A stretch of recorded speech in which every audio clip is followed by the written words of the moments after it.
Hello everyone, good morning. সকালবেলা অনেকটা ব্যস্ততার মধ্যে দিয়ে কাটে, তারপর কিছুটা নিজের জন্য সময় বের করে কিছুক্ষণ ইয়োগা করলাম। তার মধ্যেখানে আমি আমার ডিটক্স ওয়াটারটা খেলাম, কারণ ওটা জাল করে রেখেছিলাম।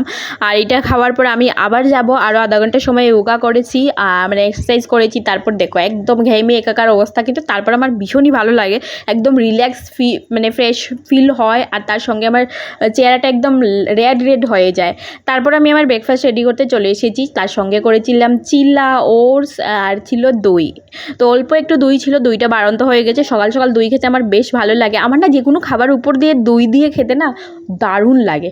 তারপর চলে এসেছি আমি আমার কর্মক্ষেত্রে কর্ম করার জন্য, যেগুলো রেগুলার করতেই হয় আমাকে। তো এখানে আমি দেখো সুন্দর করে সবকটা বাসন মেজে নিয়েছিলাম একদম চকচকে করে।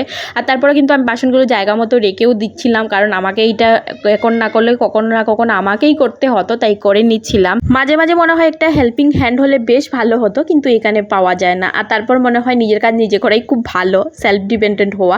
যাই হোক, তারপর আমি এখানে স্নান টান করে এসেছিলাম, তারপর সিঁদুর পরে নিচ্ছিলাম আর পুজো দেওয়াও কমপ্লিট করেছিলাম। তারপর বিকেলবেলা তো বাইরে ওয়েদার ওয়াও বেলা হয়েছিল, মানে এত সুন্দর ওয়েদার হয়েছিল একদম, মানে বিকেল 3টে বাজছিল আর রাখছিল যে সন্ধ্যা হয়ে গেছে। প্রথম অবস্থা তো আমি সন্ধ্যাই ভেবেছিলাম হয়ে গেছে, জল না থাকার কারণে আমি কাপড় ভিজিয়ে রেখেছিলাম যেগুলো ধোয়া হয়নি। তো আমি মোটর চালাচ্ছিলাম বারবার। তারপর উপরে দিদি বলছিল কী হয়েছে, তুমি মোটর কেন চালাচ্ছ?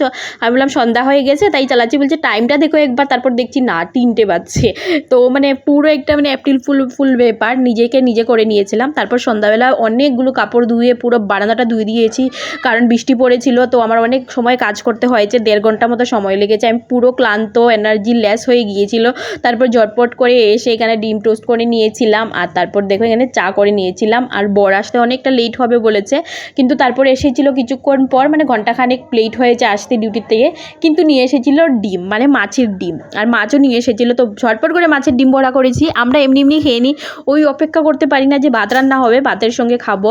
তো 3জনে মিলে মাছের ডিম বড়া খেয়েছি। আর তারপর চলে এসেছি আমি আবার রান্নাবান্নার দিকে। তো এখানে দেখো আমি সুন্দর করে মাছ ভাজা করে নিয়েছি, আর এখানে মাছের তরকারির প্রিপারেশন করি। বাইরে যেহেতু বৃষ্টি হচ্ছে সেই কারণে আজকের প্রিপারেশনটা সুন্দর করে করছি, মানে একটুখানি মশলা দিয়ে মাছটা রান্না করছি। না হলে এত গরমে মশলা দিয়ে মাছ একদমই খাওয়া যায় না, মাছই খাওয়া যায় না। তবে আজকে নতুন একটা রেসিপি ফার্স্ট টাইম ট্রাই করছি, সেটা হলো দই দিয়ে মাছ রান্না করছি।